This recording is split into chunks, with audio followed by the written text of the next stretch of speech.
All right, looks like we are live here on YouTube. Yes, we are. Hello, everybody, and welcome to another week of the Max Graphix Superspeedway series here in the National Sim Racing Association, live on 10-4 broadcasting. All right, looks like we I are am Mitchell live. Adams, and that was me too in the background. Let me turn that off.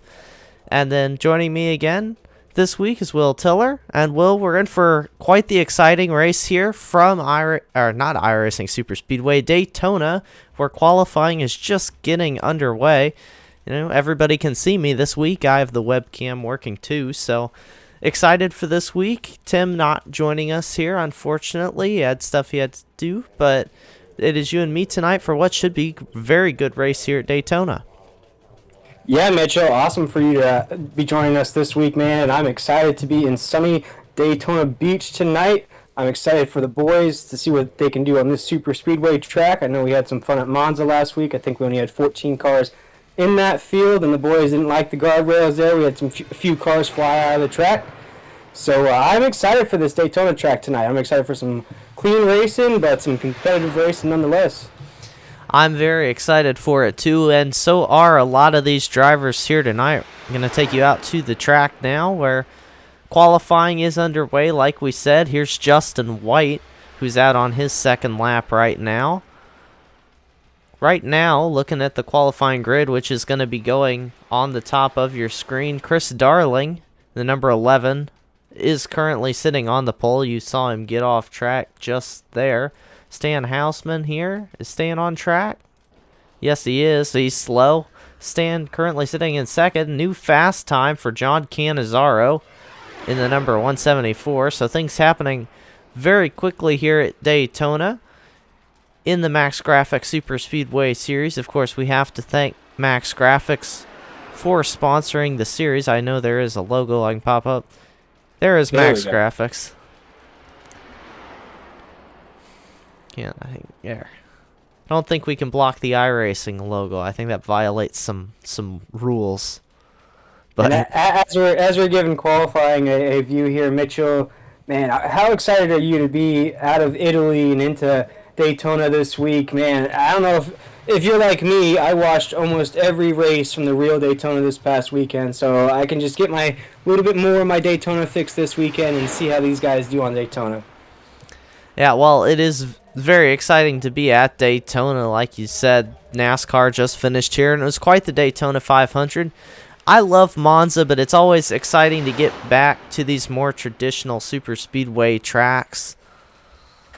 On iRacing Daytona, of course, where we started the season, I do believe, and it's really one of Daytona and Talladega are the two tracks drivers really go to is, okay, these are the tracks we're used to, so drivers a little bit more in their wheelhouse tonight at Daytona, and I think it's going to provide a lot of great racing. They know how to get around here, and so they're going to be able to be aggressive and push it, and it's going to put on a great show for us.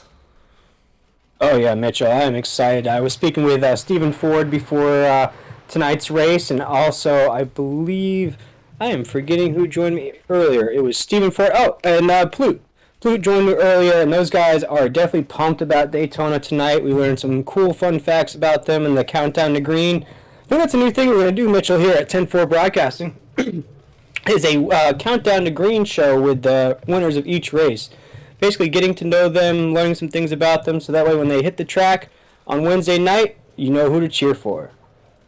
Yeah, it is a very cool thing. Very cool to get to talk to these drivers. I know we get to do it a little bit in the post-race, but it's always kind of cool, especially when I'm watching other iRacing series, to get to hear the drivers talk. And so definitely something cool. I didn't have time to tune in, unfortunately, because I was busy at the time, but I'm definitely going to go check it out. And all of you can check it out, too, on the 10-4 Racing Facebook channel, which should be linked around somewhere, I have to imagine. Tim did that for us, but qualifying is over here at Daytona. The field starting to get gridded up now. We're going to take a look, run you through the grid. Here, John Cannizzaro in the 174 is going to start on pole. Chris Darling in the number 11 car, starting in second place. Justin White not on track currently. He is going to start third. Travis White fourth. Stan Houseman in the Beer Street Journal machine going to start in the 5th position. Stephen Ford's going to roll off in 6th. Now, put me back to that camera. There, that's good now. Where was I? Stephen Ford in 6th. Blade Timmons in the 7th position here. Martin Plute starting 8th. Eli Raposa starting 9th. And Shane Ledoux is going to round out your top 10. There's Shane Ledoux in the number 12. Now, looking a little bit further back, Jason Gracias in the number 1 starts from the 11th position. Jeff Wyatt in the 86th in what I think is a new paint scheme this week for Jeff Wyatt. He's going to start in the 12th position, rounding out your drivers who took time. JT Poole starts 13th, Nathan Maurer 14th, Matthew Rodriguez 15th, Jordan Shepler 16th, Doug Neal 17th, Ben Mashburn 18th, Isaac Singleton 19th, Garrett Gleason starts 20th, and rounding out the field is Colin Eller in 21st. Jason Chu in the 22nd position, and Jeff McCarter rounds out the field in 23rd. And all right. Ooh, that's a little bit big. Let me fix this here as we look back up at John Cannizzaro. That is a little bit big and obnoxious. We're going to fix that right now. That's a little bit better.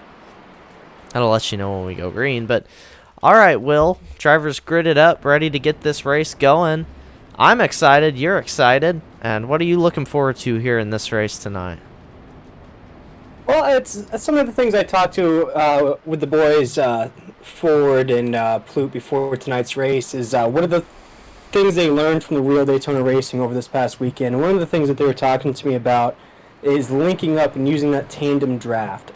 We see it a lot in the Superspeedway race where these drivers love to tandem up. They find their working partners. You know, Ben Mashburn's one of them. Colin Eller is one of them. That's usually at the top of the pack there. So what I'm looking for in tonight's race, Mitchell, is who can work the best. Who's the best teammate out there, and then who can make that move at the end. Because as we know, it all comes down to those last couple laps, and as long as you get that white flag, the race is official, Mitchell. Yep, it's all about setting yourself up for the end. iRacing pace car down pit road. Green flag in the air for John Cannizzaro in the number 174. He takes him across the line. Justin White, I do believe, is following him there on the inside lane. Not a great start for Chris Starling in the outside lane, as Chris going to fade back into the 3rd position on the inside lane as the field works its way through turns 1 and 2 for the very first time. And down the back straightaway is a pretty calm start so far, and I don't expect it to stay that way pretty long, as one thing we've seen here in the Max Graphix Superspeedway Series in the National Sim Racing Association is these guys not afraid to be aggressive, and it makes for some very exciting racing to watch, and it's a lot of fun for us, it's a lot of fun for you, and it's probably a lot of fun for those drivers too, is coming through the first lap now. It's all John Cannizzaro out front to start this race. He's going to lead lap 1 with Justin White right in tow.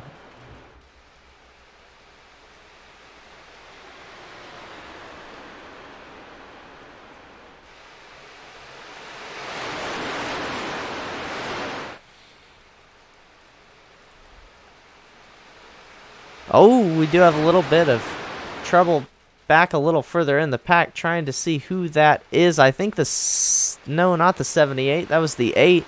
Definitely got down there. I don't know if he was the cause of anything or involved in anything, but he had kind of ducked down lower, and now going through the turn again, they've kind of settled down a little bit toward the back. John Cannizzaro has fallen well through the field now. He is way down. We'll see when he crosses the line. Yeah, Mitchell, and Cannizzaro is one of those guys that I love watching these super speedway races. He's really consistent at these tracks, running top 10, top 5. Most of these races he runs in, and I do have a special affinity for him there, Mitchell. He did rock my grandfather's paint scheme in last year's series. My grandfather is the 1990 Daytona 500 champion, so I do appreciate him rocking that paint scheme for me here. And that's actually one of the things you'll see, Mitchell. One of the things that I learned from watching the real Daytona over the weekend is that if somebody doesn't hit you square on in that bumper, you can get loose. And in John's case, he was the leader of the pack. You get loose, you take out the whole field, and it wasn't even your fault. So, and you see it right there again. You see another car get loose right in the pack there. You have to hit these cars square on, or you're going to send somebody flying. And that's Shane Ledoux in that 27 going for a little drift through the infield there. That's one of the things, Mitchell. We've seen with these the draft here. You have to hit it square on. Anything on the corner panels, anything like that, is going to send that person in front of you loose or into the wall. Yeah, there was a little trouble for Stephen Ford. Don't know exactly what happened to him there, going down the front straightaway, but we stay green. The field still all in one piece with Chris Darling now up front with Martin Plute pushing him. We've seen Chris and Martin work very well together during this series. Chris and Martin hooked up 1 and 2 there. JT Poole up on the outside lane being pushed by Travis White. JT Poole and Travis White, both very strong Super Speedway Series racers also. Of course, all these drivers are, because you really have to be successful in a Super Speedway Series. But all these drivers up front, strong contenders. Justin White has managed to stay up toward the front thus far. Oh, we see some trouble now. Contact. We do have cars spinning out on the backstretch there with a brush on the wall there. Few cars into that inside barrier wall there on the backstretch. No caution yet. Looks like there might be one, because that is a few car, and there is the caution there, Mitchell. That was a few cars involved in that there. We'll get you a list of the cars that were involved. But you see, it's already aggressive, Mitchell. 5 laps in, we have people scraping the wall, man. We told the viewers. Yes, we did, and we're going to have to dial it back up and see exactly what happened there under caution here on our 10-4 broadcasting replay. All right, here we go. Going to take a look at it now. Down the back straightaway, you see it starts with JT Poole getting into the outside wall. We're going to take another look at it. You see Travis White, Matthew Rodriguez, Ben Mashburn, several other drivers also involved in that one there. Going to go back and get a look at JT Poole to see exactly what happened to him going down the back straightaway. On the replay, going live again, you see him being pushed. A little bit of an awkward push from the 23, I think, sent JT up into the wall. He keeps it going straight, but again, all these drivers behind him, not so fortunate. That is going to be our first yellow of the night here, Will.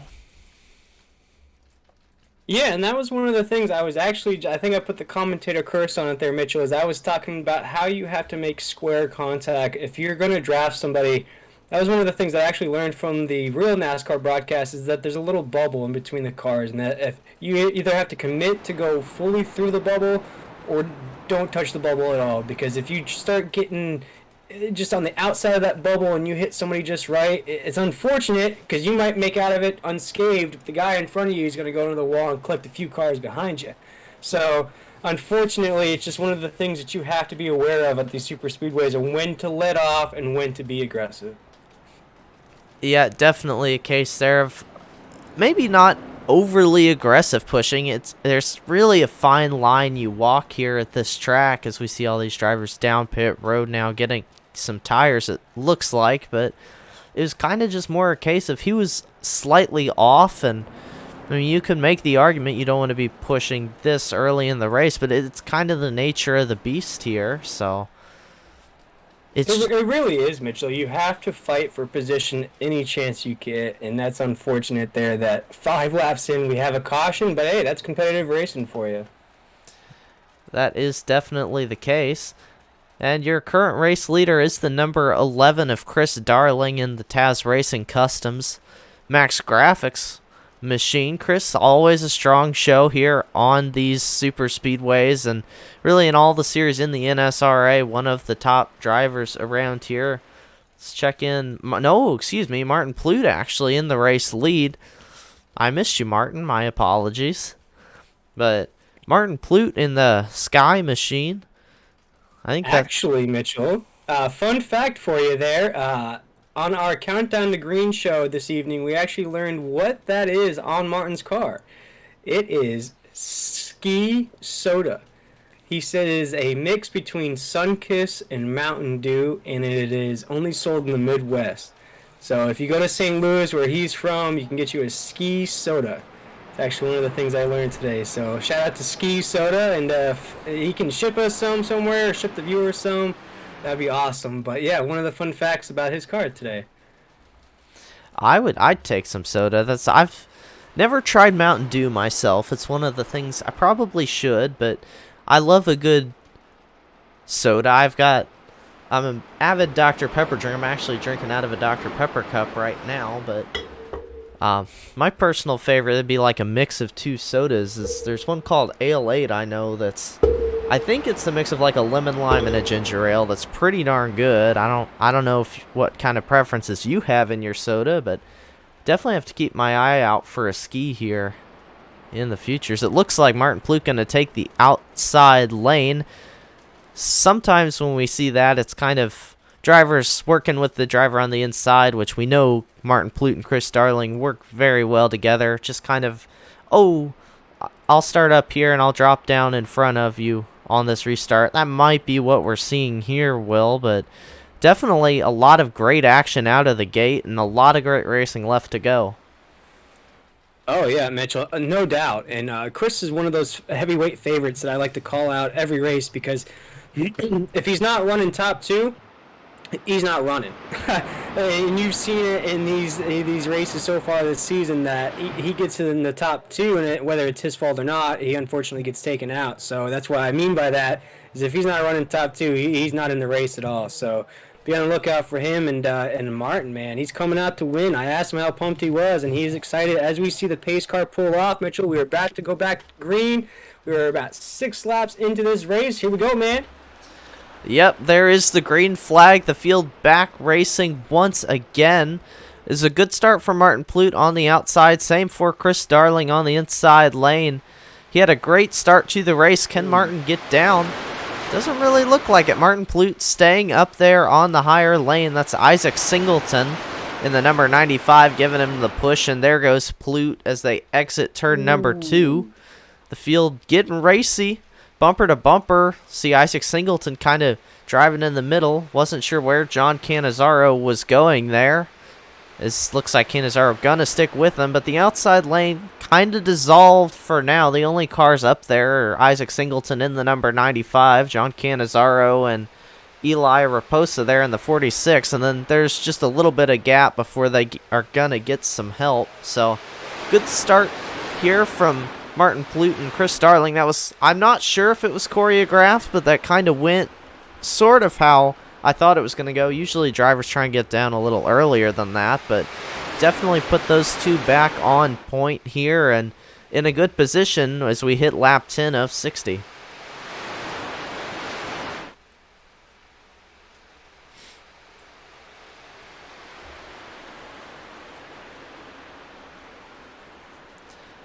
See, let's actually...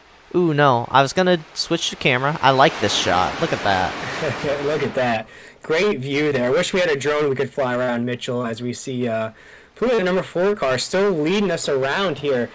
He is holding it down so far, Mitchell, but he does have one of those heavyweights that I love to mention in Chris Darling right behind him. But, hey, they could be that tandem that we could see work together that could lead most of these laps. And maybe it's between Chris and Doug at the end. And this is the battle we see. And this is a great shot for the viewers, Mitchell, because you can see certain cars that are backing off and certain cars that are pressing. As you can see, Darling is pressing Plute there in the front. But other cars further back from them, there's a wider spot in between the cars. See, on the outside lane there, you'll see a bigger spot in between these cars, and that's all about trying to gain momentum, seeing how much you can give off and take, because if you press somebody too much, you can send them into the wall, unfortunately. Yeah, this is the closest I can get you to a drone camera here on 10-4 Racing Network with my camera controls. It is pretty close, except it goes about 200 miles an hour, just like these cars do, but I mean, it's close enough for our purposes here tonight, I think. And I believe this has given the viewers an excellent opportunity to see how the outside... Oh, we see a car get pushed out of the line there, and you're just going to see it at Daytona tonight with that draft of what's going to happen. But one of those things, Mitchell, if that outside lane just decides to work together, as you see 2 or 3 cars trying to work together, and then you see a couple guys drift to that middle lane, I feel like if they just stack up on that outside lane, they could really push everybody to the front.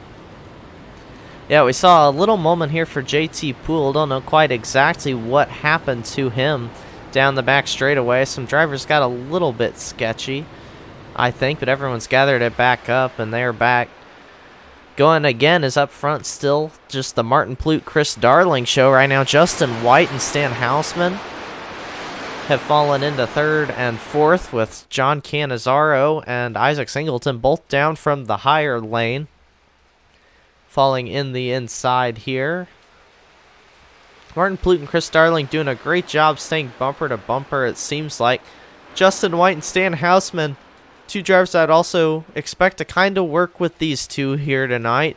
You see, here's one we haven't talked about too much. Jason Gracias in that number 1 up on the outside lane. He's a strong speedway racer, but there goes Stan Houseman up into the outside lane trying to make it happen here as the field heads for turn 1. And Gracias is actually a series winner for us there, Mitchell. Yeah, Gracias is series champion. He just won the Friday night Stay Tuned Sports Podcast Truck Series Championship too, I believe, here.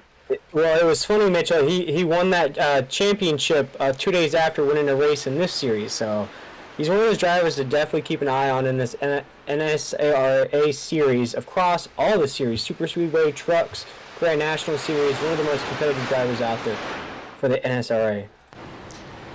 Yeah, he is, and you're going to get to ride on board with him here for just a second.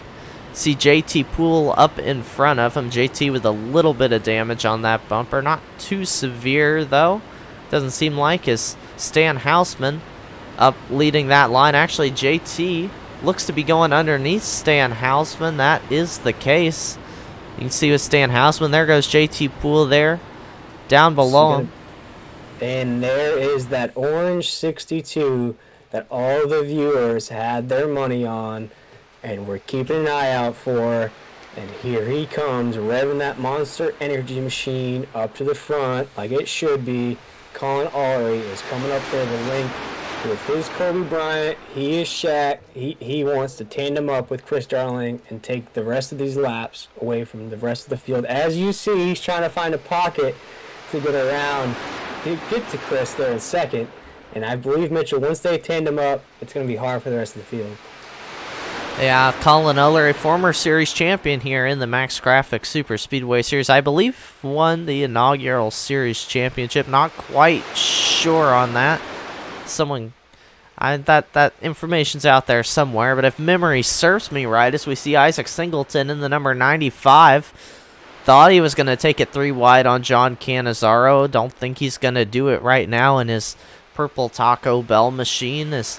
Oh, there's my favorite camera. It threw it at us again through turns 3 and 4. But Colin Eller up leading that outside lane now. Will, you were talking about him. Always a threat here on the Super Speedways. Got his teammate John Cannizzaro behind him right now. There goes Isaac Singleton. Oh, I thought Singleton would go take it 3 wide. He didn't once again. It looks like the number 13 up front, Jordan Scheffler. Oh, Scheffler thought about going up to the outside lane, but the help's really not there right now. If you're up inside the top 5, you're going to have to drop back before you can start going up, because Colin Eller right now is side by side with around 8th or 9th car in line on the inside. So the field's singling out for now, but that won't last very long. And I swear, Mitchell, Colin in the chat has got to be bumping, why can't we be friends? Why can't we be friends? Because that outside lane, if it just forms up just a little bit, they could take that lead away and lead this race. But nothing's wanting to form up on that outside lane. And until that happens, that bottom line is just going to carry. As you see, we got basically like that snake line tandem, as we've mentioned in other broadcasts. And you're going to see it unless that outside lane decides to work together. That bottom line is just going to carry the rest of the race. Yeah, you saw Colin. He jumped down to the inside for a second. Now back up in the higher lane, which there goes Justin White. Oh, they're going 3 wide, though. That's the number 8 of Blade Timmons, taking a 3 wide on Justin White on the outside, saying, nope, I don't want to push you. I want to get right up to the front. And that's exactly what he's trying to do, but Justin White hanging in there pretty good on the inside by himself. Looked like he may have had help jump down. Jason Gracias does go down there with him. So does JT Poole. I expect Colin Eller might drop down. He does. We got 3 wide in the corner doesn't get any more Daytona than this, Mitchell. Oh my goodness. Sorry about jumping in there for you, but man, that was 3 wide into the corner. That never ends well. Yeah, very talented race car drivers here in the National Sim Racing Association, that is for sure. We get to watch quite the races every Wednesday night here on the 10-4 Broadcasting. And again, thank you to Max Graphix for being the title sponsor of this series. You see them down there in the right-hand corner of your screen. You can check them out at maxgraphics.co for all your sim racing car or other logo needs.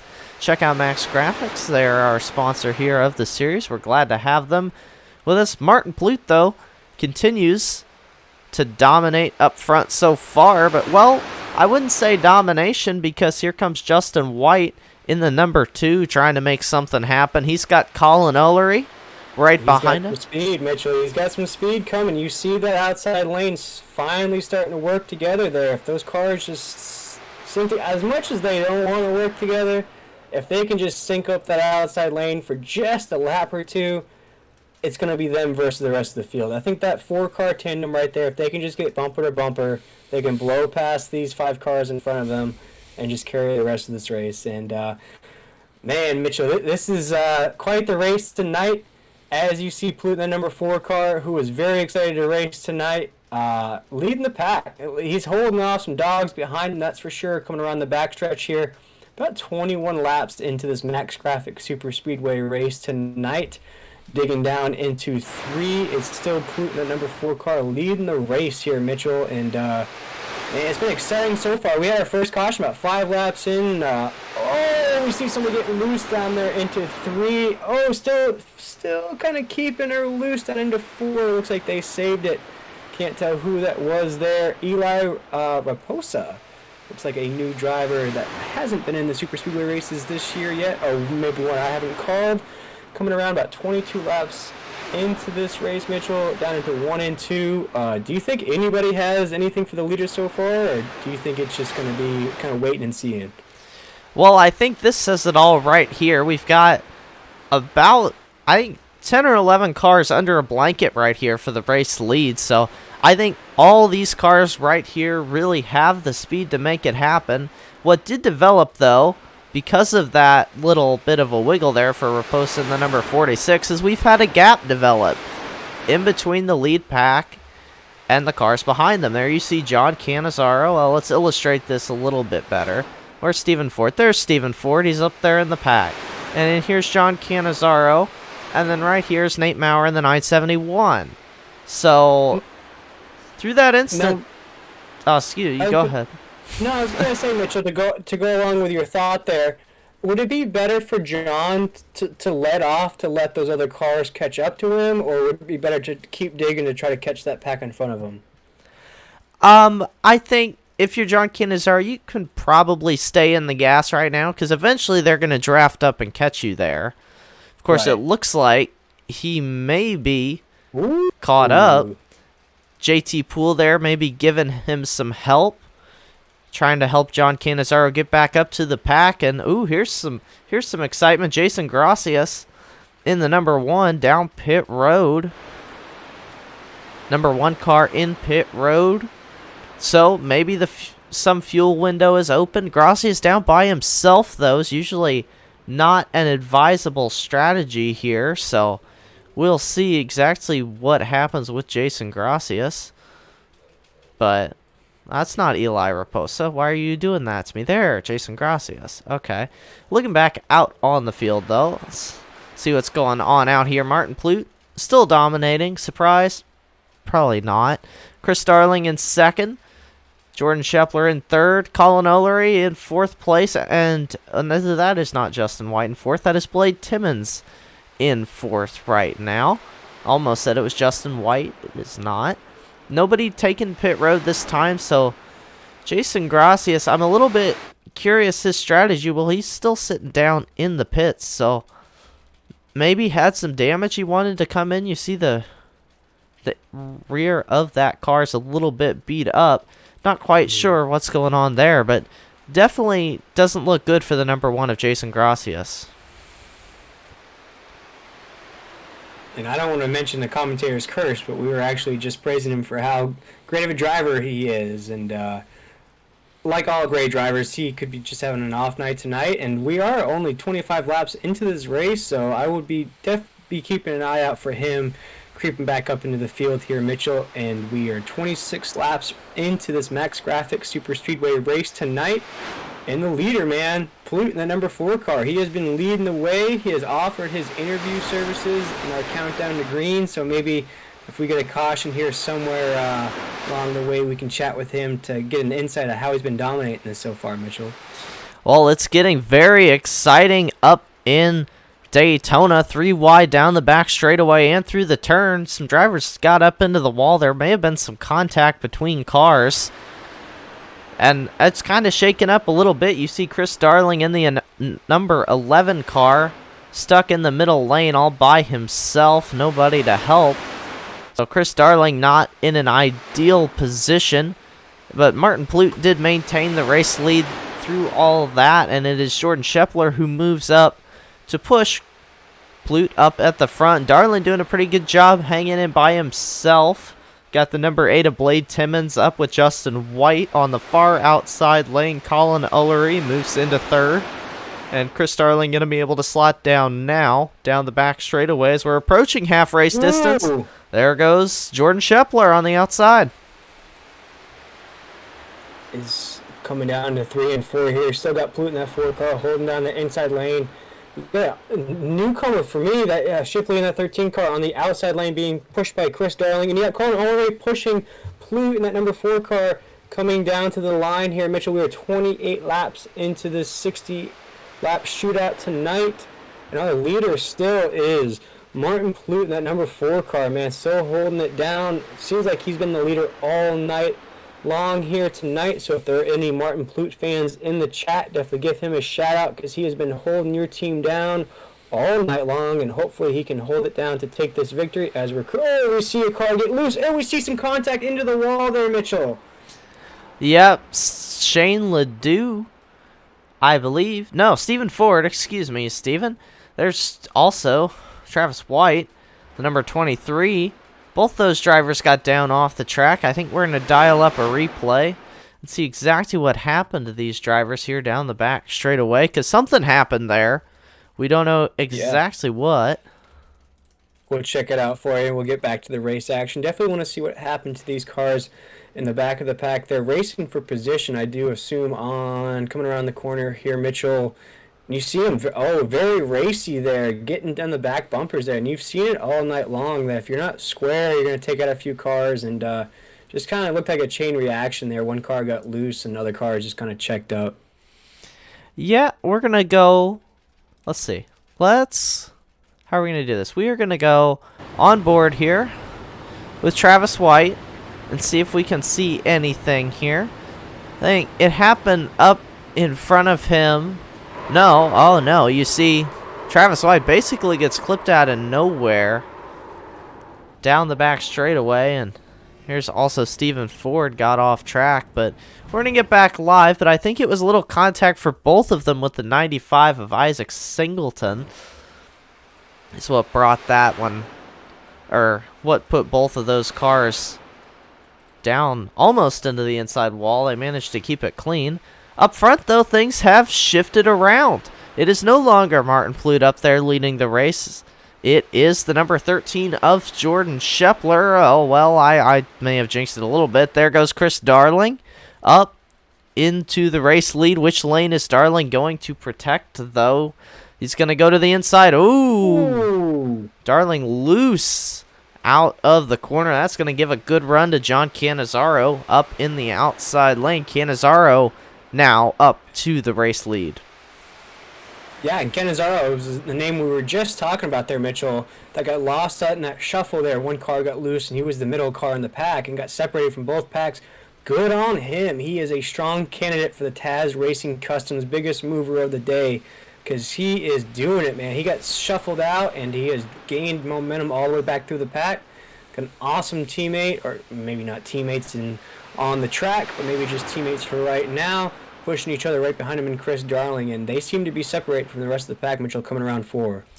Yeah, and I think to go back and highlight as the field gets to Jason Gracias in the number 1 car, so that puts Gracias 2 laps down now in this race. But to answer what we were talking about earlier, John Cannizzaro stayed in the gas, and now he's up leading the race. Had he checked up, he would be back here in this second pack that's formed. You see that's currently led by Ben Mashburn, Doug Neal, Jeff McCarter, Isaac Singleton, and Stan Hausman make up this second pack. And you can see here, if it'll pull up, the track map here, which should be popping up in the left of your screen right about there. You can see the field headed into turn 3 right now, and there you see Ben Mashburn's a slightly bigger circle there on that graphic. The field just exiting turn 4, and now they are. So there's a sizable gap here that really is going to take maybe a caution to make up with the lead pack being this size that it is. That's significantly more cars. So that second pack is going to struggle here if they want to get back up into contention. But up front, it is the number...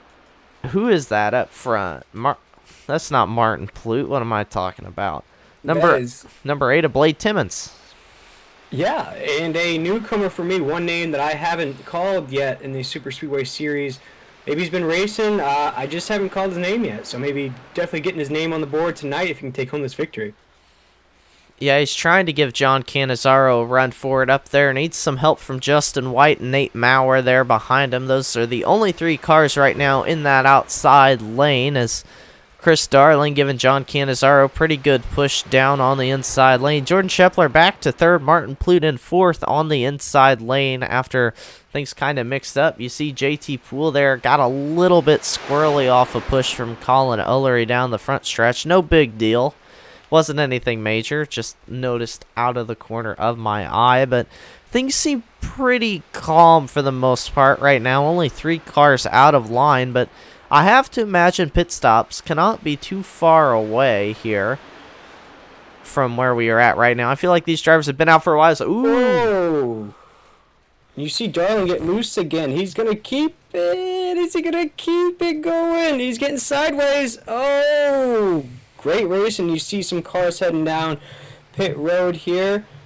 Green flag pit stops. Oh, and you see some contact coming down pit road. And then you see Chris Darling get loose coming down pit road. I don't know if we'll have some speed road or pit road penalties there for speeding, but definitely some drifting coming down pit road there, Mitchell.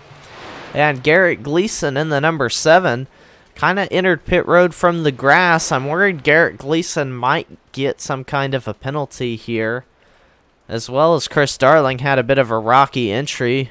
We'll have to see. Those drivers leaving their pit boxes right now. Gleason's still there. Of course, so is Ullery. Well, that's a terrible camera. We'll see if you want to... Yeah, it's Garrett Gleason. Yeah, one name we haven't really called too much tonight, Mitchell. Yeah, it looks like Gleason may have a bit of a penalty in his box as the rest of the field goes. The 7 of Garrett Gleason still sitting there, so iRacing docked him with a penalty for pit entry, unfortunately, here. We hate to see that for Garrett Gleason.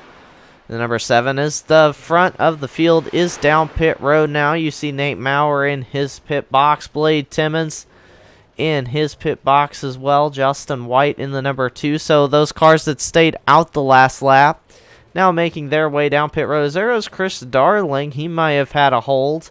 I think he also had a penalty. There goes Garrett Gleason in the number 7. So all those drivers, we'll see how they work out. The problem is Gleason and Darling are going to be a lap down to the leaders here. Do you see them exiting pit road right now? Here comes the pack led by John Cannizzaro. John Cannizzaro and the 13 of Jordan Scheffler currently lead this second pack, and we'll see where they come out in relation to the field. Looks like they're going to merge about even. The 2 of Justin White just now getting out of his pit box, so possibly trouble for Justin White. Not quite sure what happened to him, but looking back, Stan Hausman down pit road this lap. So why does it keep going to those bad camera angles, Will? It's kind of annoying. Not quite sure, Mitchell. Sometimes it just likes to be a little bit of a tricky thing, but we love it and we make it work. Here's Stan Hausman now exiting his pit stall. Look up toward the front of the field. It's all kind of mixed up, a little bit jumbled up toward the front. But your current race leader, I believe, when they cycle through the line this time, is going to be the 971 of Nate Maurer, if I am not mistaken. Chris Darling and Garrett Gleason fighting here to stay on the lead lap. As you see the 7 of Gleason falling now toward the tail end of this field. That will put Garrett Gleason 1 lap down in his Bagcraft machine. Chris Darling, though, staying on the lead lap by leading the pack. We'll see how nice Nate Maurer, John Cannizzaro, and all those guys will play with Chris Darling. Here goes Jason Gracias up, looking to make something happen in the outside lane. No takers, of course. Gracias is 2 laps down due to an unscheduled pit stop. Down the back straightaway they go. This single car train makes up, let me get the number here. I believe this is your top 6 on the racetrack. Yep, I'm correct. Last car in this pack on the lead lap is the 8 of Blade Timmons. Then behind them, you got to go a little ways back for the 24 and 78 of Doug Neal, who are currently sitting in 7th. And, well, according to my scoring, Ben Mashburn is not in the 7th position. He is in, let's figure this out. Ben Mashburn, it says, is 1 lap down, so Mashburn lost a lap somewhere during that pit cycle. Don't know exactly where it was, but sizable lead now for all these drivers here. Do you think they're going to sit comfortably, Will, or do you think action's going to start picking up? Oh, man. We've seen it so far tonight in this race, Mitchell. These drivers don't care if it's lap 5, lap 25, lap 45. These guys are going to push these cars to what they can do. They'll push somebody out of the way. They'll hit corner panels, whatever they got to do. I don't think anybody's going to be sitting pretty, especially not with these heavyweight of Superspeedway drivers we have up here in the field as we cross the line. With 20 to go tonight, man, this race has flown by, coming down into 1 and 2. It is Chris Darling leading that, Chris Darling leading that pack there. But one of those guys, one of those superstars of this series, Nathan Maurer right there in that 971 machine. He comes to bring it every single race. Coming down the backstretch here, you see him bobbing and weaving right behind Chris, trying to make a move, trying to take that lead over. That's where he's most comfortable, in that clean air, digging down into 3, coming around 4 now. You see that outside lane, trying to build up some speed to get around Chris there in the inside lane. Coming around onto the front stretch here, Nathan Maurer still trying to push behind Chris to take over that lead, and I believe you're looking at the dogs that will push to the end there, Mitchell. Yeah, and I do want to clarify, just for our viewers, because this is kind of one of those awkward situations we get where Chris Darling in the number 11, now that John Cannizzaro is around him, he is 1 lap down. So Chris Darling not in the battle for this race lead because of what I believe was a pit road speeding penalty because of his wild entry. So in fact, that whole time Nate Maurer was actually leading from the 2nd position in the pack. It's kind of one of those awkward situations where, like, oh, I'm not leading, but I'm actually leading this race. Interesting, but John Cannizzaro kind of fixed that for him, as he is on the lead lap, and he has gone and taken the race lead with JT Poole giving him the push. And then your third row, which is made up by Chris Darling and Jason Gracias in the 1, neither of whom being on the lead lap. It is Nate Maurer in the 971, who looks like he's in 5th, who is actually in the 3rd position right now. Garrett Gleason in the 7 behind Maurer. He is not in the battle for the lead either at the moment, as he is 1 lap down. It is Jordan Schepler in the 4th position. Really looks like he's running 6th or 7th right now. So kind of a little bit of an awkward situation we have ourselves here after this round of pit stops. And a lot to digest here as we hit under 20 laps to go.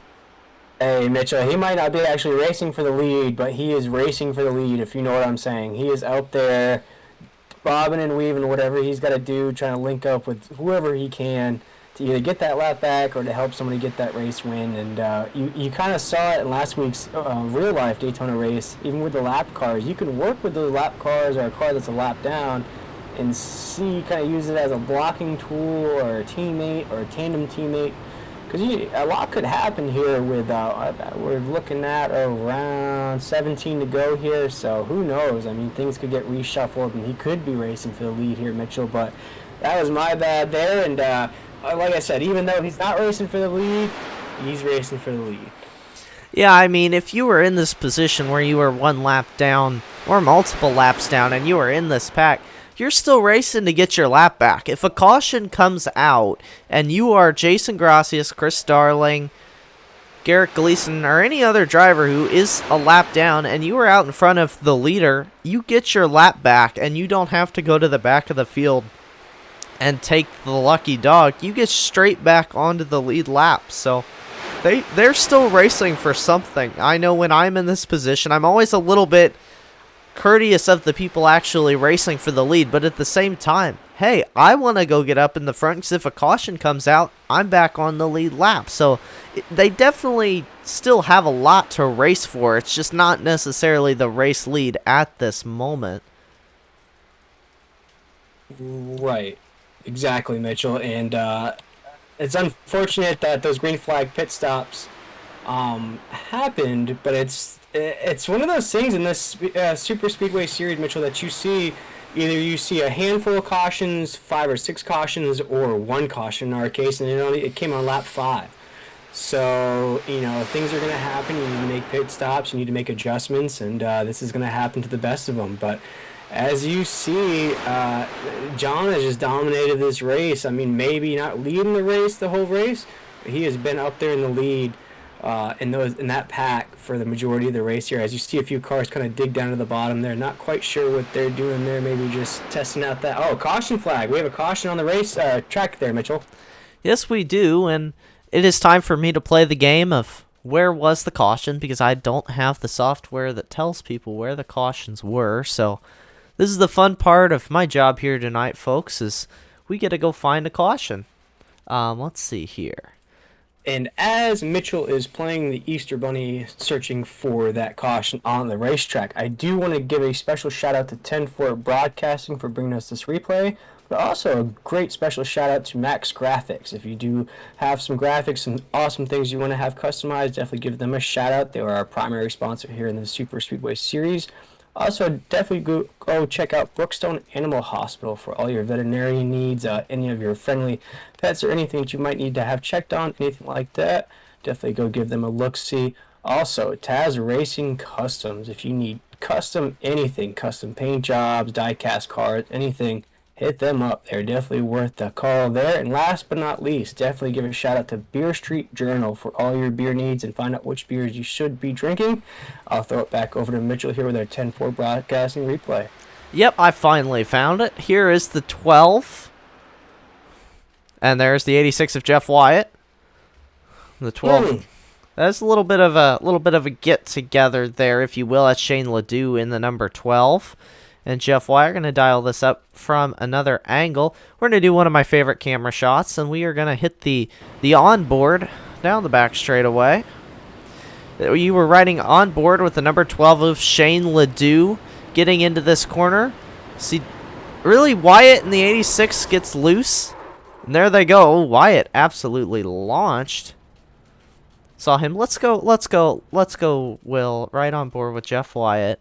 He went for a bit of a tumble. I don't think this is quite at the hold your lunch level, but this is still, it's not Shane LeDoux, it's Jeff Wyatt. There we go. Here's Jeff Wyatt. You see him get a little bit loose. Here he goes. And that is going to be, I believe, the third caution. Maybe, no, second caution of the race, if I'm not mistaken. Here. I did find a button that helps me find the replay. So I discovered something that I didn't know I had at my disposal. Did you like that Easter Bunny reference there for you, searching that down for us? I did. I appreciate all references. Yeah, Mitchell, that is our second caution of the race. You are correct, man. It comes at, I believe this is lap 46 or 47 of the race. It was lap 43 there a second ago, but we had our first caution lap 5, and lap 45 is our second. So, what a race so far, Mitchell. And any of the viewers that are tuning in late tonight, maybe they caught some college basketball on this Wednesday night. What kind of recap can you give the viewer so far? What kind of action we've seen so far? Well, so far, it's been very exciting. So I'm going to switch it. Get ready on the webcams, Will. They can see us. Maybe. Nope. Wrong scene. Here we go. I'm figuring it out. There's me. Hi. Here comes Will. There he is. There we go. Yeah. There we go. While we're under caution, we'll go to this shot. So, really, so far, it's been a lot of great racing. A lot of different drivers mixed it up toward the front of the field. Early on, it was the Martin Plute show, but really, as of lately, it's been John Cannizzaro and a lot of other drivers get up there. And I think right now, it's showing Jordan Scheffler as your race leader, and you see Jason Gracias getting the wave around. So, Gracias getting a lap back, and really, we've got under 15 laps to go now. It's anybody's game, and I don't really know. Nobody's standing out to me as, oh, this driver is clearly going to win, because everyone's had such strong runs. I don't really know. It's just going to be an exciting race to the finish. What do you think, Will? Yeah, definitely. I think you're spot on there, Mitchell. I think that Jordan Ship, I believe that's a name that I haven't called before. Is he a driver that you've called in any of your races before, or is this just a totally new name on the map here? Yes, I've raced with Jordan a lot, and he gets around here in the NSRA. Definitely, he's a Friday night regular, at least when I was racing in the Friday night truck series. So Jordan is a name I'm familiar with. I don't know how much he's run around here in this series, but definitely a strong contender. Yeah, no, and he's been holding it down all night. He's definitely a name that's been carrying in that top 5 all night, Mitchell. And one of the things I'm going to look out for in these last, I believe we're going to have maybe about 15, 20 laps to go, if that, is how more aggressive can these guys be. I mean, they have been aggressive all night long. We saw 5 laps in. You saw bumpers being pushed, guys being put into the wall. How much more can we see out of these drivers? I mean, is it going to be a case where you're going to have the leaders take each other out like last week? Or is it going to be a case somebody comes up from 3 or 4 back to get this race win? Who knows? Definitely tune in to these last 12 laps as we see the pace car pull off. And I'll throw it back up to you, Mitchell. And man, we're in for a treat. We are right now, and here is the green flag back in the air. Jordan Scheffler in the number 13 hits the loud pedal. Pretty good start there. Got himself a decent gap back to 971 of Nate Maurer, though, which is going to give John Cannizzaro and Martin Plute, who are very well hooked up there on that outside lane, a pretty good run through turns 1 and 2. Cannizzaro nudging up into the race lead right now. I think Martin Plute also clear that number 13. There goes Plute down to the inside. Big move. Big move from Martin coming around the corner there into 3. He is digging Mitchell on that inside lane there. Is he going to have help from the 13 there to have that speed to take over the lead on the front stretch? We shall see as they're rounding around 4 here, coming around to the front stretch. We'll see who's going to lead them to the line here. And this will be about 10 to go, Mitchell, in this very exciting Max Graphix Superspeedway race tonight. Man, John Cannizzaro leads them to the line there in the 174 coming down into 1 and 2 here. But you see that 13 car digging on that bumper of Martin Plute trying to get him to the lead. And you see it, Mitchell, coming around 2 now onto the backstretch. Yeah, great shot from the 13 of Jordan Scheffler to Martin Plute, getting them side by side with John Cannizzaro there down the back straightaway. Cannizzaro going to get shuffled out by JT Poole, taking it 3 wide up the middle. 3 wide into turn 3, the 8. The 8 of Blade Timmons also with JT Poole there in the middle. Colin Eller going down with them. So John Cannizzaro going to get the boot. He got shuffled out of that outside lane, but all of that is going to hand the lead over to Martin Plute, at least for now, because here comes a very strong... We always have some cars wrecking behind them on the front stretch. Oh, man, and caution flag comes out, Mitchell. Man, I saw that happen in the back. We've seen it all night long, seen these cars get loose, and in that case, couldn't save it. Yep, let's take a look at it here. Down the front straightaway, looking at the 74 of Jeff McCarter and the 57 of Matthew Rodriguez. 74 just goes up slightly into the 57. You see the 1 of Jason Gracias, who just got one of his laps back, getting caught up in that incident. The 74 got away pretty clean. Unfortunately for the 57 of Matthew Rodriguez, a lot of damage there on his car. We're going to go get another look at that one. We're going to go to my favorite camera again. Who should we ride on board with here? Will? Well, actually, Mitchell, I was trying to get Martin Plute in here, so if you wanted to ride on board, or maybe ride on board somebody in that middle of the pack here as we wait for Martin to join us for an interview here and try to get his race insight here with about 8 to go here, Mitchell. But I definitely do want to see an in-car camera. What happened on that front stretch? Yeah, we're going to ride. Who is the lucky winner? I think Jason Gracias had a pretty good view of this incident, so we are going to go on board with Jason Gracias here. It's not Jeff Wyatt. I don't know why I said Jeff Wyatt. There's Jason Gracias. You see him just kind of chilling out. The 74 is in front of him. The 74 gets up the track. Almost think something happened to the 74 car as here goes Gracias down toward the infield wall, but keeps it clean. And yeah, no, 3-car incident brings out our second yellow of the night here at Daytona. And I'm trying to get Martin in here. Maybe if we can... okay, I have to move him into the room here. See if we can get this going for the viewers. That way we can get a nice insight at what's going on in tonight's race. See if I can get you in here. There we go. Hey, Martin, this is Will and Mitchell up here in the 10-4 broadcasting booth. Man, you have been dominating all race long in that ski soda machine. Man, give us an insight of how you've been doing it all night long. Just working with the good people. Chris has been working well with me and Jordan. So it's just a matter of keeping them behind me and staying up here. Yeah, man, and we've seen it. You've kind of got shuffled back there. We've only seen, what, 2 or 3 cautions so far in tonight's race. Why do you think that is? Why do you think it's been so clean out the entire race? You know, it's been clean up here with me. I hear some stuff's going on in the back, but I don't know what's going on back there. You know, we've had some issues like getting onto pit road. Everybody's kind of giving a little bit, so it's nice, but I think the give is about up, and it's going to be all take now. Yeah, and Mitchell, do you have anything for our race leader here? Man, he has led about, I'd say, if I'm not a mathematician, but about 85% of tonight's race. Any insight or any questions you have for our race leader? Well, it's definitely been a strong run for you, Martin. You're sitting in second place right now for this restart here. JT Poole leading. You think you've got friends up there toward the front? I don't want you to give away your game plan for us here, but what are you looking to do when we go back green to hopefully get that win? I've got a couple up here, so it's a matter of getting hooked up with them and staying up here. As long as one of us wins, if I'm good. But yeah, I got a couple up here. Well, thank you for talking to us, Martin, and we know you're about to get back green, so we'll let you go back to it. But thanks for stopping by, and good luck here on this restart. Thanks. Talk to y'all hopefully here in a minute.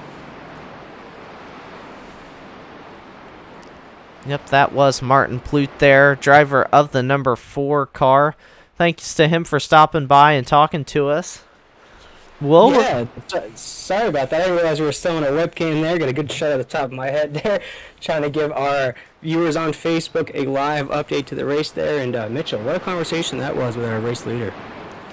Yeah, Martin Plute definitely been strong. JT Poole leading right now, but it really has been quite the race for Martin Plute. Led a significant amount of laps. I don't have the exact number here, but started in 8th, currently running 2nd, but it's been a really good race for Martin right now on this restart. He has the 971 of Nate Maurer. No, excuse me, not Nate Maurer. He's got Jordan Scheffler in the number 13, who's going to be helping him out on this restart. Nate Maurer's behind him, but those drivers really strong up there on that outside lane. Of course, looking down at the inside, JT Poole's going to be getting the push from Blade Timmons. We've seen a lot from Timmons tonight, as well as the 62 of Colin Eller, who kind of lost the lead pack during the green flag pit stops earlier, but he is right back in it, and Ullery definitely in this right now in the 5th position with a good shot to win. But pace car lights are off, and we're going to be going back green here next time when they hit the line. Oh man, 5 to go at Daytona. It is time to get out of your chairs, get up, get excited, wave on your favorite driver, take those hats off, point him to the lead, whatever you got to do, because we got 5 to go at Daytona, boys. Let's see what we got here, Mitchell. Yep, JT Poole on the gas. There goes the 8 of Blade Timmons. They hit the start-finish line. Green flag back in the air. Racing back underway with 6 laps to go here at Daytona. Is a really good start for Poole and Timmons, but they've got no help behind him. You see John Cannizzaro ducking down to the inside, getting in line with his teammate Colin Eller in the number 62. Martin Plute and Jordan Scheffler fighting on the outside lane. So is Nate Maurer. 3 wide. Isaac Singleton takes him 3 wide down the back straightaway. Here comes Chris Darling. Oh, and Stan Hausman. Just by himself, though, Mitchell. He just got a little loose there. Got disconnected from the pack there. He's all by himself, so no caution yet. We are going to have less than 4 to go here at Daytona. And we do have a new race leader. I believe, I can't tell who that is. JT Poole. JT Poole, a big dog of this series as well, another consistent driver, but he has got some dogs behind him, and Martin Plute in second, pushing him. But then, is that John Cannizzaro right there in that 971? He's up there too. We have a name that I don't really call a lot in the number 8 car. He's up there. Timmons, he was racing up there for the lead. And we have another caution out here, Mitchell. Man, the cautions are coming like candy. That's what can sometimes happen here late in these races. You get the aggression levels just picked up significantly here late in the race. Let me see if I can figure out where exactly this one started. Then we'll get you a good view of it here. Okay, we're getting closer. I found the button, guys, so we're doing good. There we go. And Okay. as we have a second, as we always do, definitely do want to give a shout out to 10-4 Broadcasting for bringing us this replay. If you like what you see tonight, definitely check us out every Wednesday at 8:30. Ooh, look at that, Mitchell. Yeah, it's a little bit of Jason Gracias and the 74 once again of... Who's in the 74? Jeff McCarter, the number 74 car, kind of got into it again. I believe they got into it bringing out our last caution as well. You see him down here 3 wide. 74 really just kind of... I mean, he had room up top, but trying to get a little side draft going on Jason Gracias, pinched him down. 27 involved, Jeff Wyatt in the 86. 27 car of Stephen Ford involved in this one. It's going to bring out yet another yellow flag here, and we are under 5 laps to go now, so we may see a Beer Street Journal last call here. Yeah, and as we mentioned and to begin this broadcast, Mitchell, once that white flag comes out, this race is official. It was actually one of the insights I had to start this race was once that white flag drops, doesn't matter what you do, where you're at, once that white flag drops, this race is official, Mitchell. And like I said, if you are liking what you are seeing tonight on Wednesday night, Superspeedway night, always 8:30 Eastern if you want to tune in. We are going to start a Countdown to Green show as well to start that off on Wednesdays. We also call a few other races for the Big Show Racing League that we have a race coming up on Sunday night as well if you want to tune into that. Mitchell, you also call an interesting series on Thursday nights for the NSRA. Yep, right now on Thursday nights we had the 87 series. I think that is kind of on hold for now, waiting for the Beer Street Journal Grand National Series to start in April. That is, of course, same cars as these, except rebranded a little bit differently here on Thursday nights. And then Friday Night Truck Series is also on its break, as we saw Nate Maurer going top off on fuel. But yeah, this is currently the only NSRA series running, unless I know there's maybe some Thursday night stuff. We'll just have to see what they do. We've been doing some fun stuff the last couple weeks. I don't know if that's coming back this week or not. I don't believe so, but it is something to keep your eye on. Of course, you can follow the National Sim Racing Association on Facebook. I believe it's at NSRA League. I could be wrong, but on Facebook, so you can check them out if you want to see updates on when they go racing. And JT Poole, he led into that restart. He's still your race leader going into this one. I do believe we are going to get one of those Beer Street Journal last calls here, as the field's going to hit 2 to go this time by, and they're not gridded up for a restart. So No, and yeah, go ahead, Mitchell. I'm sorry. Oh no, I was just going to ramble on, so you go ahead. No, I was just going to mention, Mitchell, this is, I appreciate you joining us for 10-4 Broadcasting up in the booth here. Usually you're strapped into the car and racing with these boys. What do you think is going to be the key to take home this victory tonight? As you mentioned, we're probably going to get that Beer Street Journal last call here. Is it basically just going to be to make sure you're out in the lead when that white flag drops, or do you want to race for the lead once you get the green? I mean, it depends on your personal preference as a driver, where exactly you want to be. If I'm out there, I would love to be Martin Plute in the number 4 car, starting in the 3rd position, because I feel like, well, no, I'm going to take it back, actually, because JT Poole took the outside lane. Really, that 2nd row is where I want to be, because, I mean, if you were the leader on the white flag lap, everybody in this field, their only goal is to pass you. And so, really, you have to hope that you have people behind you willing to push.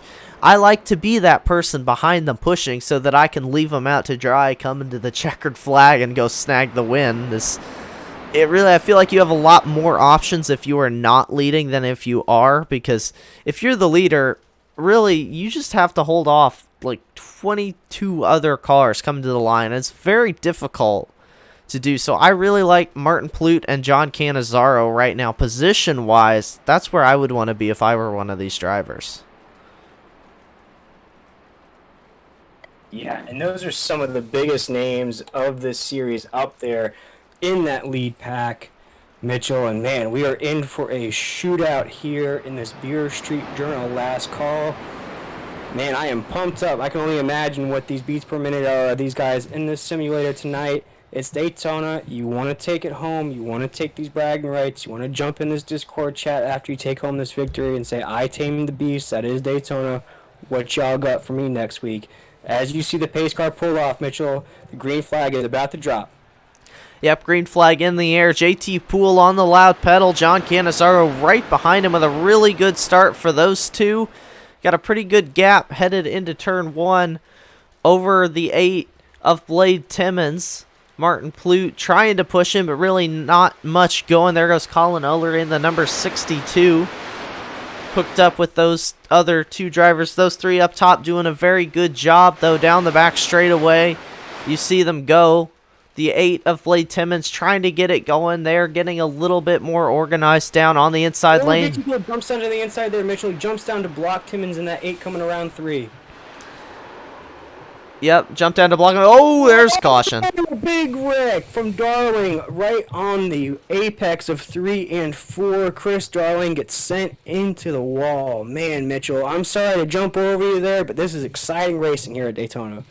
Oh, do not be sorry at all there. It is indeed very exciting Beer Street Journal last call. Exciting in the wrong way, though, for Chris Darling. You see, kind of jumped up the track reacting to the 13 of Scheffler hitting the apron a little bit, and the 95 of Singleton was there, and around goes Chris Darling there. Gonna go, let's see, this time I think Isaac Singleton's who we're gonna go on board with. Are we gonna have overtime here, Mitchell? We might have overtime. That was our first attempt at overtime. Right. You see Isaac Singleton, Chris Darling just jumps up. Singleton there, and it's so late in the race you don't want to check up if you're Isaac Singleton, so he keeps his foot in the gas and brings out our latest caution here. I think 4th caution on the night. You see Singleton in the 9th position right now, so still in this race. But this is going to be attempt number 2 at our last call, Beer Street Journal. Thank you to them for sponsoring the last call here in the National Sim Racing Association. For all of you NASCAR fans, it is essentially overtime. Same rules apply, except here we call it the Beer Street Journal last call because that is what we call it. And we want to thank Beer Street Journal for sponsoring those late race finishes. As you see Singleton headed down pit road. Up front, though, is very chaotic, but in all the chaotic, guess who's still up front, Will? JT Poole. Yeah, and that was one of my little tidbits, my little nuggets that I mentioned when we started this broadcast tonight, is if you can get the lead, can you hold it down? I mean, are you going to be one of those cars that are going to be taken out late in the race in that pack, or are you going to be one of those cars that holds on the lead? We've seen it out of JT tonight. Once he's gotten up there in that lead pack there, he's kept it clean. He's stayed out of trouble, and look at him. He's got the lead now. He's got quite the guy behind him in Cannizzaro, who's been up there all race as well. So, man, JT has just run a smart race all night long, and I feel like if he can ride that inside line, Mitchell, and we're going to get the second attempt at overtime here in this Max Graphix Superspeedway here. Series brought to you by 10-4 Broadcasting. I feel like he could, if he just holds off that speed behind him, he could ride that inside line to victory here, Mitchell. And you see Jeff Wyatt getting the Brookstone Animal Hospital Lucky Dog Award. Put Jeff Wyatt in a very damaged number 86 car back on the lead lap for this second attempt at the Beer Street Journal last call. I don't know how many attempts they have. I'm going to guess 2 off the top of my head. So this may be their last go at it. It might not be. I need to refresh myself on that. I don't know if you know, Will, how many attempts at the Beer Street Journal last call these drivers get. But it's going to be a good one, nevertheless. Yeah, I'm not quite sure that information either there, Mitchell, but I do know, once the drivers do get that white flag, this race is over. So all they need to do is basically complete one lap of this overtime, and whatever that grid is, once that yellow flag comes out, that's this race. And it looks like it's going to be JT Poole here. Oh, there I am. I'll pop back up on the screen here. Man, what a race so far, Mitchell. And, I mean, I could have almost guessed we were going to get overtime in this race, but, I mean, here it is, our second attempt. And who do you have an eye on other than JT Poole up there in the front that could maybe sneak into victory here? Well, I gave him my commentator's curse last week, so I'm going to hope I don't do it again. Fingers crossed. I'm late in this race. I like Colin Eller in the number 62. He's been very quietly sneaking his way back into this race. Here he is sitting in 4th late in the race with a shot at it. Who are you looking at, Will, here for this final restart? Yeah, I don't want to, go with a chalk talk here and say the same as you. So I'll look at the guy that's right next to him on the inside lane. And it's a name that we've called all night long, and it's a name that I got to know here in our countdown to green. That's Martin Pluth. I mean, he was excited about tonight's Daytona race. He has showed it by basically leading 85-90% of this race tonight. And I believe he's in a perfect position, Mitchell, to make a move there at the end, because you're going to see one of those lines. It's going to give up some speed, and if it's that top side, he'll have an opportunity being in 3rd or 4th to make that move, maybe coming around 3 or coming around 4 to make that pass for the lead. So that's definitely a driver I want to keep an eye on there, Martin Pluth. If he doesn't take home the victory, I'd be a little disappointed in myself, but hey, whatever, hell of a race for him tonight. Yeah, that's been a very good race for Martin Pluth. Looking back at the field, getting ready to go green here for an attempt number 2 at the Beer Street Journal last call. JT Poole going to lead him to green with John Cannizzaro out on his outside. Blade Timmons pushing Poole, and Colin Eller pushing John Cannizzaro there. JT Poole on the gas once again. Green flag in the air for this Beer Street Journal last call here. JT Poole with another very good restart. Drags the 8 of Blade Timmons with him. Martin Pluth there in the number 4 doing a great job, but Colin Eller keeping John Cannizzaro in the fight right now. Jordan Scheffler also great job through turns 1 and 2, almost neck and neck. And you see him coming around this backstretch here. Oh, getting dicey there on the backstretch, Mitch. Oh, another big move into the middle lane there. And you see the drivers trying to make a move. They're trying to get it. Oh, you see Timmons get loose right behind JT Poole here. That's going to cost him some speed on the inside lane here. Watch as they come around 3 and 4. Who's going to be this race leader after they just got loose coming into the corner here? It is still JT Poole leading to the line here, Mitchell. If they get this white flag, this is it. Doesn't matter what happens on this rest of this race here. It is going to be John Cannizzaro. JT Poole to the line just by a nose. This is it. This is it, Mitchell. Whatever happens, happens. Yep, white flag lap in the air. This is the final Beer Street Journal last call. It's Blade Timmons. Aggressive. Ooh, we got a wreck. Jordan Scheffler goes around. Sparks everywhere. We are still racing, though, for the race lead. White flag in the air. No more caution, so we're going to look at that later. But for now, it is... To the line, Mitchell.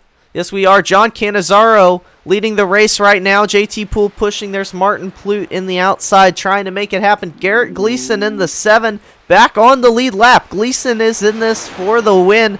Coming to the white flag. Single filed out. Here goes JT Poole to the outside. Gleason goes with Cannizzaro. Will Gleason try and make a move? No, Gleason to the inside.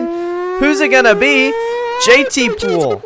JT Poole to the line, Mitchell. Wow. JT Poole. Little congratulatory wreck from Colin Eller there as they get across the line. from Garrett Gleason as well. JT Poole wins an amazing race here at Daytona in the Beer Street Journal last call.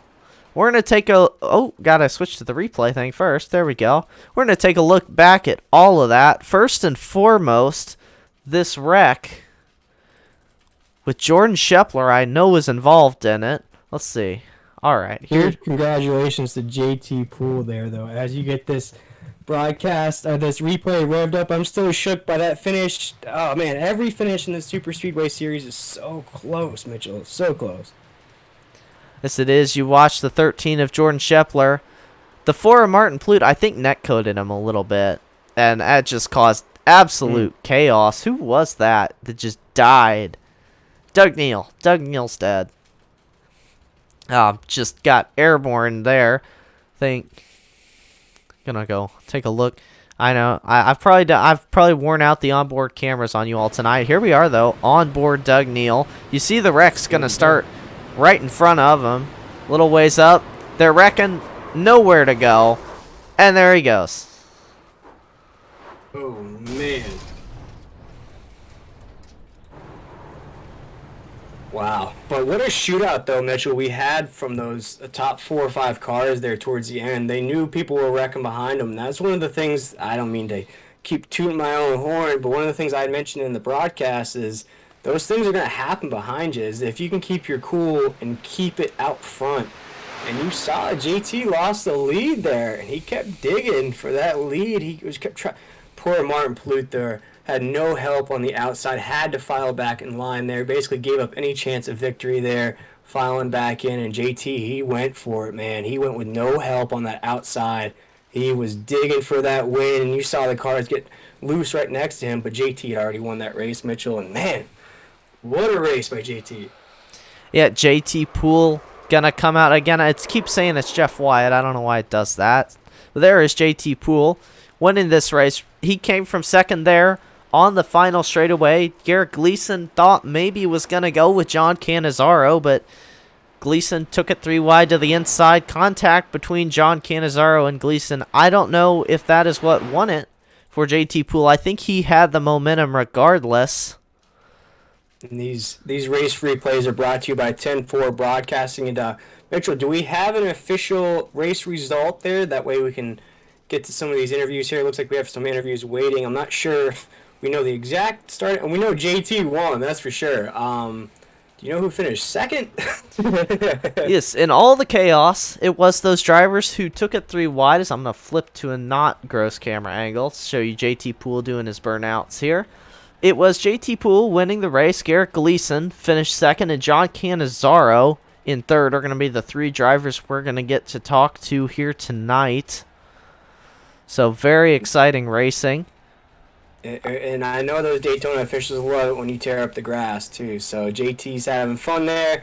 And as we're watching JT tear up that infield grass here, Mitchell, I'll go ahead and get John Cannizzaro in here for our 3rd place finisher. And maybe you can get some good insight from him on what happened there on that final lap. Yep, John Cannizzaro, Mitchell Adams in the 10-4 broadcast booth. You got a copy? Yes, I do, Mitchell. Well, John, thought maybe you had it there. You were leading, coming to the line. What'd you need to make happen there? Because you were so close, didn't quite get it done there. Good old JT pulling the Harvick move on me, pushed me down the back straightaway, and as soon as I saw him get clear in front of Martin, I knew he was going to pull it. And if I tried to block him or wreck him for it, I was going to take me and Gleason out with him, so there's no use of it. Just suck it up, live to see another day, top 3, I'm not going to fight it. It was a strong run for you, and you were up there a lot of the day, but do you think you could have done anything else? I mean, do you just need a little help? We thought Garrett Gleason was going to go with you. He didn't do it, but anything you could have done differently on the final restart, you think, to maybe get 1 or 2 positions more? Had Colin pushed me like a good teammate would, he probably could have got in front of him, but then the 8 sort of ruined that and came up into him, and after that it was just everybody for themselves. Nobody had help, so I don't think there's anything you can change other than probably blocking JT better off for. But Gleason, glad he didn't push me. He got second. That was a pretty good run for him. Glad he got it. Well, if there's any way to get your teammates to push you next time on a super speedway, it is to blame them for not pushing you to the win here in one of these races. But you did a great job here toward the line. Next week, we're going to Talladega. Thoughts on Talladega? It's another standard track here on the super speedways, but what are you thinking about it? I think we're just gonna do the same strategy, and maybe this time Colin won't leave me to dry. Now, well, thank you for stopping by and talking to us, John. And before we let you go, do you have any shout-outs? As much as I make fun of them, yeah, Colin and JT, they're good teammates. You can work well with them. They're great pushers. So big shout out to them. You've been on the broadcast and be my teammate. I do NSRA, that. yeah, a few times. Gleason for not reckoning coming to the line, I would have been upset. And just everybody else here. It's a good race all the time. Oh, well, thank you for stopping by and talking to us. Congrats on the strong third-place run, and again, good luck next week at Talladega. Thank you. That was not JT Poole, John Cannizzaro, your third-place finisher tonight, and I believe Will headed down into pit road to catch up with Garrett Gleason, who finished second here tonight at Daytona. Hey, Garrett. Good to catch up with you here on pit road. Man, you went for it there on that inside lane there to finish that last lap out. How'd you feel about how this race went for you, man? I could tell you really wanted it there at the end. Yeah, I was really trying to get this number 7 Bagcraft cornhole.com Chevrolet in victory lane so I could finally retire. I promised myself if I won a race here at NSRA as well as a race at Total Nonstop Racing, I would just give it up. But I prefer to be on the outside, especially at the end of these races, because I feel like you're more danger from the bottom there, but I was kind of stuck there. So tried to make the best of a bad situation. I had a very good spotter, Mike Tellier, who's a very experienced Superspeedway racer and incredible, and he was just guiding me through it, trying to tell me to be aggressive, because I don't really like being aggressive at these things. I'm just here to have fun. But to come home with a second-place finish, not too shabby. Yeah, we're speaking with Garrett Gleason here. P2 finished tonight after all the chaos there. We saw it was a clean race. We saw our first caution, I believe, lap 5, and then the caution started flowing there at the end there. As you were talking about not being aggressive, just trying to have fun, is this something you see in the Super Speedway series here? The boys start getting a little choppy there when the end of the race starts to creep up?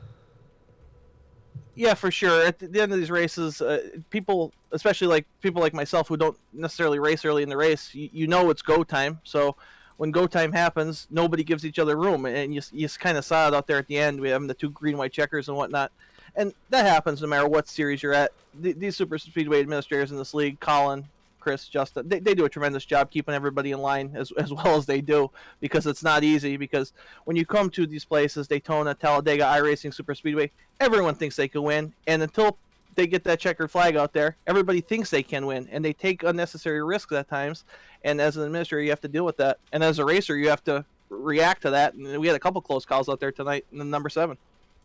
Oh, man. Well, hell of a run tonight here, man, and catching up with you on pit road. I'll let you get back to your trailer.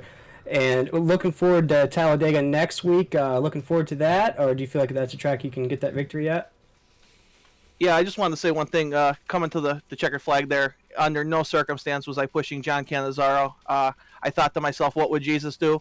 And even Jesus doesn't love John Cannizzaro. But going into Talladega, it's one of my favorite tracks. I love to run the high line at Talladega, so maybe we'll get this number 7 to victory lane through the high side next week. So I hope everyone tunes in. You guys did a tremendous job. We'll see you next week.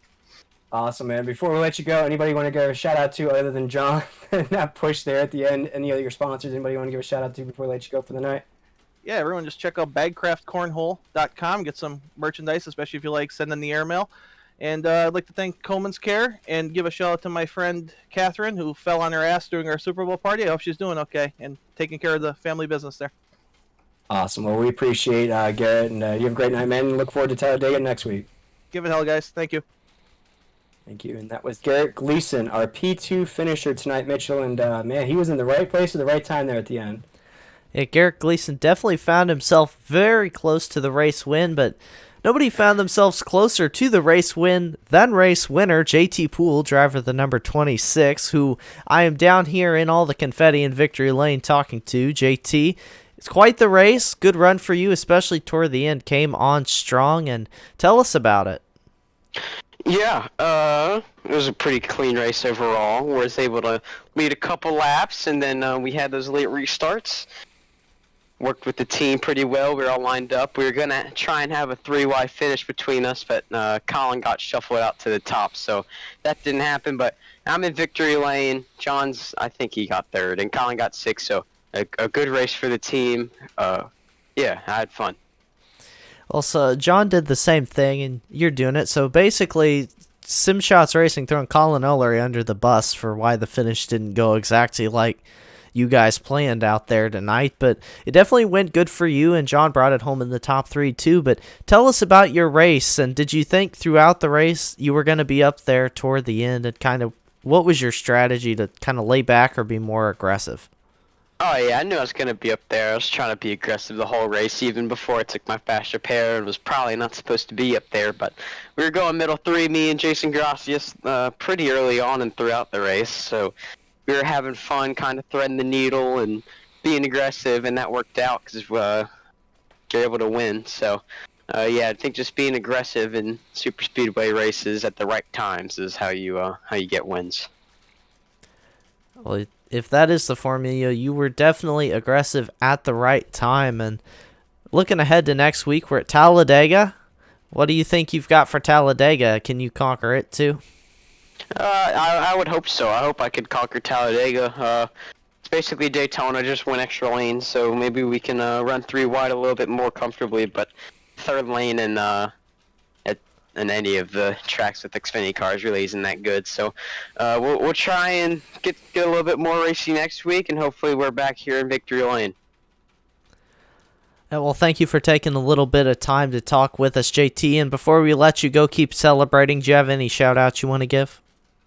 Summit Financial, One Coast, all my teammates at SimShots Racing, you guys for broadcasting, and league admins, Colin Eller for ruining my victory celebration, and yeah, just overall a pretty good race. I want to thank everybody watching. Yeah, that's it. All right, well, thank you for stopping by, JT. Congratulations on your great race win here tonight. Thank you. And that was JT Poole, who did take home the race win here tonight. And that is about going to wrap it up here for us at Daytona.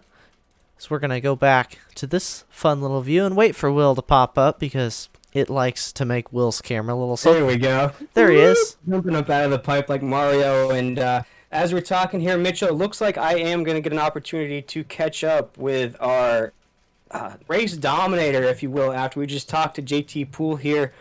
Get a chance to catch up with Martin Plute here as he is standing outside of his race car. Ran one hell of a race here tonight. Hey Martin, this is Will and Mitchell up in the booth here. We're about to wrap up the broadcast. Did want to check in with you, man. You ran one hell of a race tonight, just didn't come home with a victory. What do you think kept you from that? No, that last wreck, that last caution, took out most of the teammates that I had up there. So it was kind of tough and split us apart. And they ended up having, I think it was three people against just me and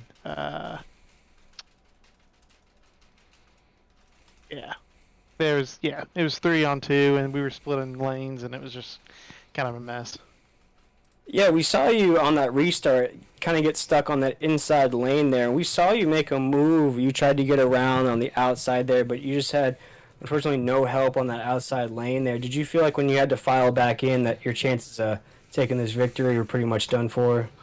Yeah, it was. I mean, unless they wrecked each other up there, which I didn't think they were really going to do.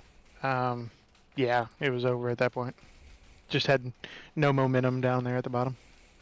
Speaking with Martin Plute here, who basically led this entire race up until maybe the last maybe 8 or 9 laps there, where we started seeing a rain of cautions. Martin, I know it's disappointing to not take home the victory, but what can you take from tonight's race carrying over to Talladega next week? Well, it's a good points day still. Finished 4th, so the points are good. I think staying up front's probably the strategy, unless you fall way back. If that's what really kept me and some others out of trouble, was staying up there away from the chaos in the back. So we'll try to do that next week. Alrighty, Martin. Well, it was good speaking with you, man. And like I said, one hell of a race tonight, and you were definitely our, I want to say maybe MVP of the race. You just couldn't take home the victory tonight. And do you want to give a shout out to JT Poole for taking home tonight's victory? And while we have you in the booth here, is anybody want to give a shout out to? Yeah, thank you guys. Thanks for the broadcast as always. Really gotta thank Chris and everybody at Max Graphics for putting this on and also working well together today. It was a pretty good race. Awesome. Well, we appreciate you taking the time with us here, Martin. And good luck next week. Thanks, see you guys. And that was Martin Pluth, who takes home P4 tonight, Mitchell. And I guess, like I said, maybe that's the MVP of tonight's race. The Taz Racing Customs Tasmanian Devil biggest mover of the race would have to be maybe Garrett Gleason, Colin Eller, who made a big race from the pack there. But MVP of the race has to go to Martin Pluth for dominating here at Daytona. But Mitchell, big ups to JT Poole for taking tonight's victory. And I believe that is another first-time victor of the series for this season. I do believe it was JT Poole's first win of the season, and thank you for reminding me to check that. From my quick math, I do think it was Colin Eller, driver the number 62. Get him up on the top of the screen if I can find him here. There he is. Colin Eller went from 21st all the way up to, well, no, my results are wrong, but Colin Eller, either way, was your biggest mover of the race. I think he finished 4th or 5th tonight, if I'm not mistaken. Yeah. But it was a strong run from Ullery, strong run from JT Poole, though, as he brought home the win at Talladega Daytona for the first time this season. But, Will, you said Martin Pluth you thought was your MVP of the race. Do you have any other closing thoughts for us here before we go off the air tonight? Well, yeah, I mean, it's just hard not to argue about the performance he put on tonight. He was running top of the pack for most of the race. Unfortunately, as we saw those cautions start to rain down there towards the waning ends of this race, he just got caught up and he was put in a bad restart position there, and that has to be my MVP of this race. But looking at the whole race as a total, this has been one of the most exciting races we've seen so far this season. We've had one caution in lap 5 that kind of slowed the pace, but after lap 5, it's just been wide out racing. We've seen bumper to bumper racing. I mean, people getting inside people's bubbles, people hitting the wall. Then we saw about 15 to go, even more cautions rain down, and man, what a finish. It's almost every finish in the Superspeedway series comes down to the last millisecond, to the last second, to the last pass. And we saw it again tonight as JT Poole takes home this victory in the Max Graphix Superspeedway series. Man, Mitchell, I can just only imagine what Talladega has in store for us next week. Yep, that is a great segue to next week. At the same time here on 10-4 Broadcasting will be the race at Talladega. Again, here on 10-4 Broadcasting, whether you're watching on YouTube, Twitch, or Facebook, we will see you at 8 o'clock next Wednesday for our broadcast of the National Sim Racing Association Max Graphix Superspeedway Series live from Talladega. But for all of us here at 10-4 Broadcasting, Tim, who couldn't be here, Will Tiller there over on that side. Nope, not that side of the screen. I'm Mitchell Adams. Again, we got to thank all the sponsors before I get off the air. Max Graphics, of course, Beer Street Journal, Brookstone Animal Hospital, and Taz Racing Customs for all they do here in the National Sim Racing Association. But that is going to do it for us here tonight. Again, stay tuned for the channel. We got more racing, and we will see you next